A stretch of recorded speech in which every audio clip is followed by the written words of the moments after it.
የንግድና ቀጠናዊ ትስስር ሚኒስቴር በአውሮፓ ህብረት ድጋፍ የሚተገበረው ኢኮትሬድ የተሰኘ ፕሮጀክት በዛሬው ዕለት ይፋ ተደርጓል። ለ4 ዓመታት የሚቆየው ፕሮጀክቱ ከአውሮፓ ህብረት በተገኘ 6 ሚሊዮን ዩሮ ድጋፍ የሚተገበር ሲሆን የአፍሪካ ነጻ የንግድ ቀጠና ትግበራን መደገፍና የአፍሪካን የንግድ ትስስር ማጠናከር ደግሞ ዓላማው መሆኑ ተጠቁሟል። ፕሮጀክቱ ዛሬ ይፋ ሲሆን ኢትዮጵያ ከፊታችን ሐምሌ ወር ጀምሮ የአፍሪካ ነጻ ንግድ ቀጠናና ስምምነትን ለመተግበር መሰናዳቷን የገለጸው የንግድና ቀጠናዊ ትስስር ሚኒስቴር ግብይቱን ፍላጎቱ ካላቸውና ስምምነቱን ከፈረሙ ሀገራት ጋር ለመጀመር መታሰቡን ጠቁሟል። ሀና አብደታ በዚህ ጉዳይ ላይ ተጨማሪ ዝርዝር መረጃ አላት። እንከታተለው።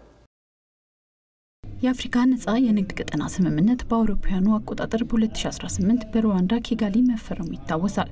ይህ 55 የአፍሪካ ሀገራትን የሚያካትተው የአፍሪካ ነጻ ንግድ ቀጠና ስምምነት ከተፈረመ ዓመታትን ቢያስቆጥርም ዛሬም ድረስ ግን በሁሉም ሀገራት ተግባራዊ እየተደረገ አለመሆኑ ይታወቃል። እስካሁን ይህን ስምምነት ለመተግበር የሚያስችለውን ብሔራዊ ኮሚቴ ያቋቋሙትም 39 የአፍሪካ ሀገራት መሆናቸውን ከአፍሪካ ነጻ ንግድ ቀጠና ሴክሬታሪያት ኢኮትሬድ የተሰኘ ፕሮጀክት ዛሬ ይፋ በተደረገበት ወቅት ተናግሯል።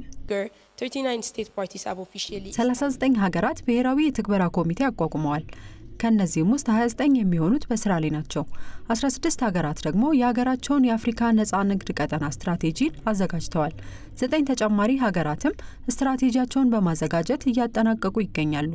ኢትዮጵያም ከነዚህ ሀገራት መካከል አንዷ ናት።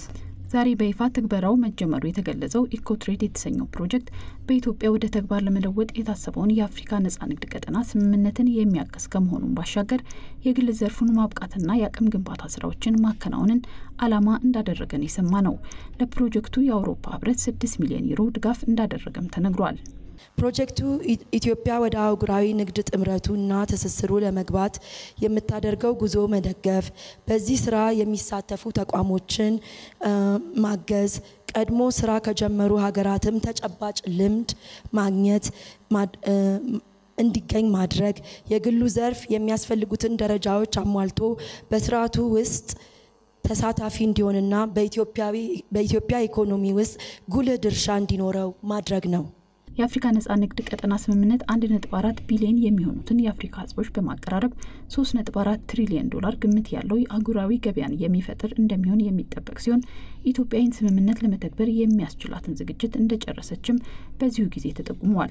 ከፊታችን ሐምሌ ወር ጀምሮም ወደ ትግበራ የምትገባ መሆኑን ነው በፕሮጀክቱ ይፋ ማድረጊያ መርሃ ግብር ላይ የተገኙት የንግድና ቀጠናዊ ትስስር ሚኒስትሩ ካሳሁን ጎፌ የተናገሩት። ከሐምሌ 1 ጀምሮ የአፍሪካ ነጻ ንግድ ቀጠና ንግድ የምንጀምርበት ስለሆነ ለዛ የሚደረግ ዝግጅት አካል ነው። ዛሬ ከሰዓት በኋላ ደግሞ በተመሳሳይ የአፍሪካ ነጻ ንግድ ቀጠና የትግበራ ስትራቴጂ ቫሊዴት እናደርጋለን።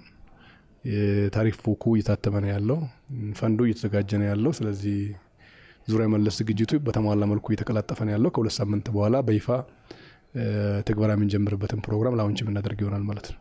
አሁን ላይ ግብይቱን ስምምነቱን ከፈረሙና ፍላጎት ካላቸው ሀገራት ጋር ለመጀመር እንደታሰበ የገለጹት ሚኒስትሩ ለግብይት የሚቀርቡ ምርቶችንም ተናግረዋል። ከዚህ ሀገር ጋር እንነግዳለን ከዚህ ሀገር አንነግድም የሚል የለውም። የስምምነቱ አንዱ አንቀጽ ከሁሉም ሀገራት ጋር ፍላጎት ካላቸው ሀገራት ጋር እናደርጋለን። ታሪፍ ቡካችን ለሁሉም እንልካለን፣ እነሱም ይልኩልናል በሬሲፕሮሲቲ። በዛ አግባብ ንግድ የሚጀመርበት ነው የሚሆነው። ያለንኛ ቡና ነው፣ ያለንኛ ጥራጥሬ ነው፣ ቅባት እህል ነው፣ ወርቅ ነው፣ አትክልትና ፍራፍሬ ነው። ብዙ ምርቶች አሉ። ኢትዮጵያ ምርት ሀገር ነች። እነሱ ምርቶች ሁሉ የማይሸጥ የለም ማለት ነው።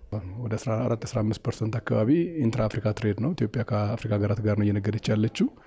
እሱ ንግድ በዜሮ ታሪፍ አድርጎ የመሸጥና የመቀበል ጉዳይ ስለሚሆን ከጀመርናቸው ሀገራት ጋር የበለጠ የማስቀጠልና የታሪፍ ቅነሳው የሚያመጣውን በጎ ተጽዕኖ በመጠቀም የበለጠ ንግድ ማስፋት የሚቻልበትና ከኤክስፖርት ማግኘት የሚገባንን ጠቀሜታዎች ሁሉ አሟጠን የምንጠቀምበት ይሆናል ተብሎ ነው የሚታሰበው። ታዲያ ግብይቱ ሲጀመር ሊኖሩ የሚችሉ ተግዳሮቶች ታሳቢ መደረጋቸውን የገለጹት ሚኒስትሩ ኢትዮጵያ ለዚህ ዝግጁ እንደሆነችም ነው የተናገሩት። አፍሪካ የኢንተርኮኔክቲቪቲ ችግር አላት። በአፍሪካ በመንገድ በየብስ በውሃ የተሳሰረ ሀገር አይደለም። አሁን በአቪዬሽን ነው እንጂ በጣም ቅርብ ሀገር የ2 ሰዓት በረራ ሀገር በአየር የመንገድ ትስስር የለውም። ንግድ ደግሞ የትራንስፖርት ቅልጣፌ ሎጂስቲክስ ቅልጣፌ ይፈልጋል። ይህንን ሁሉ ሀገር መስራት ያለበት እንጂ ኢትዮጵያ ብቻ ሊሆን አይችልም። ኢንተርኮኔክቲቪቲ ባልተሳለጠበት ሁኔታ ንግድ በሚፈለገው ልክና በሚጠበቀው ልክ ላይሄድ ይችላል። በአቪዬሽን ኢንዱስትሪው እኛ ኦፍ ኮርስ ትልቅ ኢትዮጵያን ኤርላይንስ የገነባን ስለሆነ የኛ ኤርላይንስ ብዙ ቦታ ስለሚደርስ ምርቶቻችንን ሊይዝ ይችላል፣ ግን በገፍ ሊያነሳ አይችልም። የኛው አንዱ ችግር ነው የሚሆነው። ሁለተኛው የነፃ ንግድ ቀጠና ትግበራ ልምምድ የለንም። ሁሉ ነገሮች ታሪፍን መሰረት ያደረጉ ጉዳዮች እንጂ ታሪፍ ዜሮ ተደርጎ የሚነገድበት አይደለም። ከዚህ ጋር ተያይዞ የጉምሩክ ልጣፌ በማስመጣት በመላክ ያለው ጉዳይ ድንበር አካባቢ የሚደረጉ የንግድ ማሳለጥ ስራዎች በደንብ ማከናወን የሚጠይቀው ጉዳይ አለ። ሞዳሊቲው ነው የሚቀየረው እንጂ ብዙ እንትን አይደለም። በተረፈ ሌሎች ሀገራት ሰርተው አሳይተዋል። ኢትዮጵያም ታሳያለች ማለት። በሌላ በኩል በኢትዮጵያ 3.8 ሚሊዮን ነጋዴ መኖሩን የጠቆሙት ሚኒስትሩ ግንዛቤ ማስጨበጥ ላይ ሁሉም ጋር መድረስ እንደማይቻልና ለዚህም ነጋዴውን በአደረጃጀቱ አማካኝነት ተደራሽ ለማድረግ እንደሚሰራ ተናግረዋል። የአፍሪካ ነጻ ንግድ ቀጠናን በተመለከተ ግንዛቤ ለማስጨበጥ ከነጋዴው ባለፈ ከመገናኛ ብዙሃን ጋር መስራት እንደሚያስፈልግም ጠቁመዋል።